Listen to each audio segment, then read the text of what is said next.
So for this case assignment, I decided to study case number 3 and case number 4 and do some research into that. So for question number 1, regarding case study number 3, this patient presented to the ER and was diagnosed with gout. So gout occurs when crystal-shaped urate builds up in and or around joints. It causes inflammation and it's very painful. This is also known as an inflammatory type of arthritis. There are many types of arthritis, but this is prominently inflammatory. So usually it occurs because when purines are broken down into urate, they should pass out the body via urine. Sometimes urate doesn't exactly flow out with the urine. It instead builds up within the blood of a patient, which is what happened with the patient presenting to the ER. So his symptoms started within his big toe, and that's one of the most common symptoms of where it will begin when you are diagnosed with gout. It always starts usually in your greater toe. So that's where it started for him. He went into the ER because he was in excruciating pain. He couldn't bear weight on it. He wasn't too sure what was going on. So they did 2 types of blood tests on him. They did a plasma urate test and a urinary acid test. And from these tests, we can conclude that he has a decrease in urinary excretion of his uric acid. So his urinary uric acid level was 215. Usually that should fall between about 335 to 491, give or take, which indicates that he's low. He's not passing out a lot of uric acid through his urine, which if it's not going out through the urine, it means it's going into the blood, which his plasma urate levels indicate that because they were exponentially high, and that is one of the biggest indicators of gout. If you consume too many purine-rich foods, which you don't even realize it, but a lot of the daily foods a lot of Americans eat on a daily basis have purine in it and they're high in it, this is one case for what will cause your uric acid levels to increase. Trying to manage your lifestyle, diet modifications, everything like that, in order to keep your uric acid levels low, which not a lot of people think about, but it is something that should be more aware of and things like that, because there are a lot of cases of gout within America.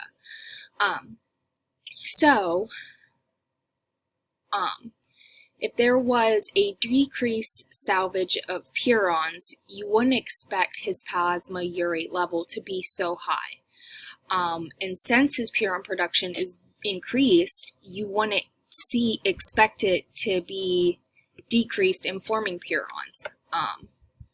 So the other answer that I didn't think it could be, but it's a potential, it could be the answer, is the overproduction of purines.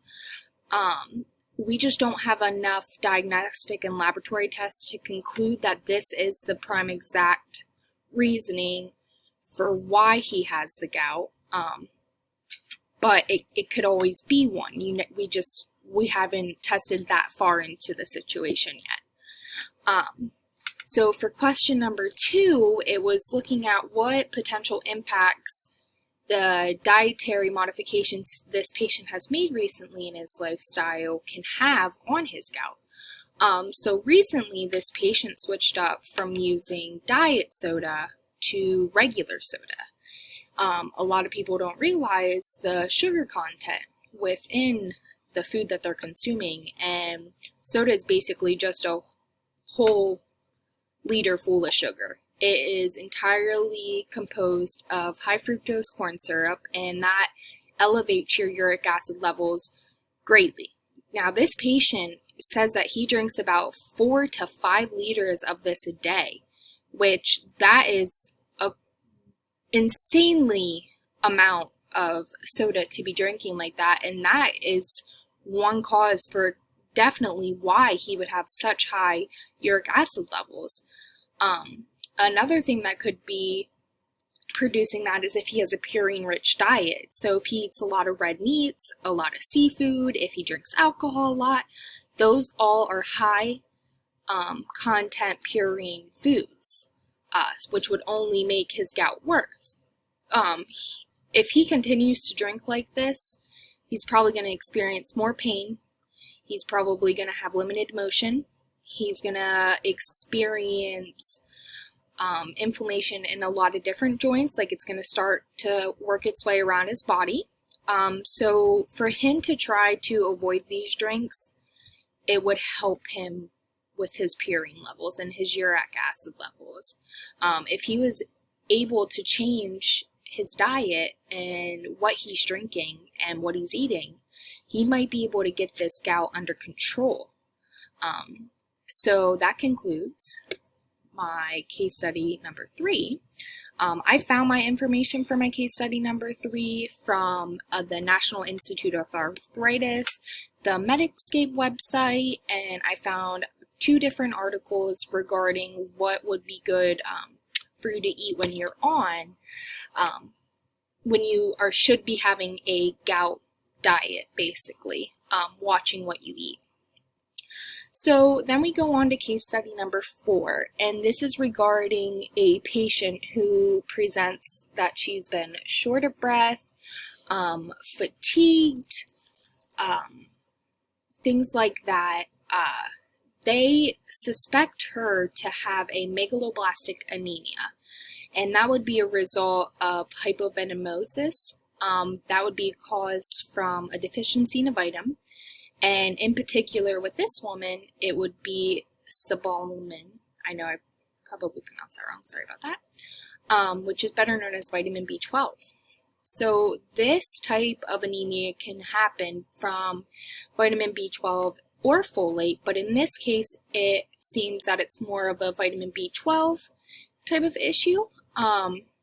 So the best way to differentiate which type of anemia it is, and vitamin deficiency it is, you would want to look at her symptoms. So this patient has tingling throughout her lower legs, she had a loss of balance, and those are all key to vitamin B12 deficiency. So vitamin B12 helps to form red blood cells, and when there are insufficient amounts of this, the body starts to produce these abnormal megaloblasts. They're larger, they clog up arteries more obviously. These cells don't divide and they don't reproduce, and because of this, there is less red blood cells circulating throughout the bone marrow. 2 other possible options that the doctors potentially thought of were iron and vitamin B6. Iron wouldn't make too much sense because it's usually from insufficient amounts of iron within the blood. Iron is used in the blood for hemoglobin to carry the oxygen and remove carbon dioxide.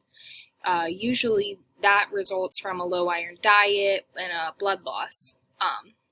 Some of her symptoms fit that deficiency, like the tachycardia and fatigue, but it's best to say that her case is a deficiency in vitamin B12. For vitamin B6, sometimes that can be associated with a microlytic anemia, end-stage renal disease, and other kidney diseases. You would expect her to have more symptoms of scaliness, inflammation on the skin, glossitis with the tongue, all of those types of things. So I believe that this patient is suffering from a deficiency in vitamin B12. I got that information to support my answer from the Cleveland Clinic, the Biotechnology Center, and Johns Hopkins Medicine. So to answer question 2 for this, they wanted to know how this vitamin B12 deficiency would impair purine and pyrimide synthesis, which vitamin B12 is very essential for these processes. So if there are insufficient levels of vitamin B12, DNA synthesis would actually be inhibited, and this would alter the process by which purine and pyrimidine is metabolized. Methylcobalamin, tongue twister for me, is a form of vitamin B12, and this helps to catalyze and convert homocysteine into methionine. and it uses a methyl group from the methyl tetrahydrofolate. So methyl hydrotetrafolate is an enzyme that connects to the methylation pathway as well as the pathway that purine and pyrimidine synthesis takes place on. So when that happens, that would indicate that folate, which is one of the cofactors with the synthesis, is trapped. And that would mean that folate's insufficient as well. This lowers the synthesis of purine and pyrimidines even more because those folate and vitamin B12 are needed for these types of reactions to take place. So purine and pyrimidine metabolism wouldn't be able to continue properly and they'd get halted. That's pretty much what I have on that. I found that information from an article about purine synthesis in a vitamin D patient who was deficient, and they were testing her purine and pyrimidine levels. So there was one last question to this case for case study number 4, and that was to list the potential laboratory tests and findings that might better help diagnosis patients. So one of the first things that could be done is a CBC, which is a complete blood count test. This would allow us to look at her red blood cell levels, her white blood cell levels, hemoglobin levels, hematocrit levels, her MCV, which is her means corpuscular volume.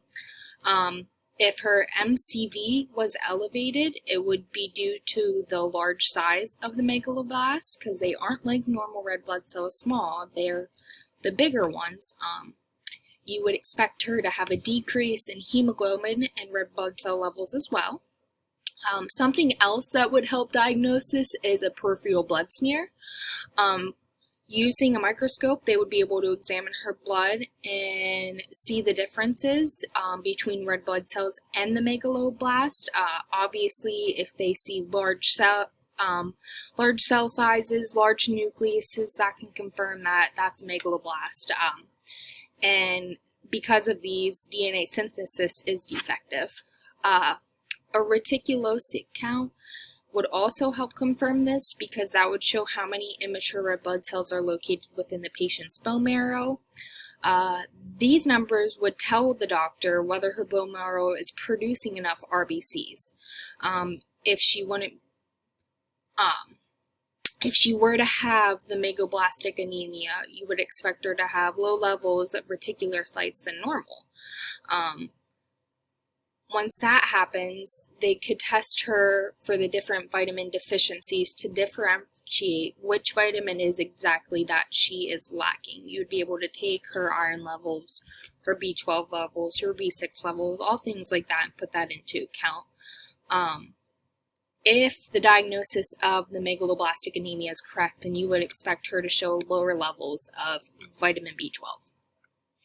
That concludes my video assignment on the last case connections assignment for this course, and I hope you enjoyed.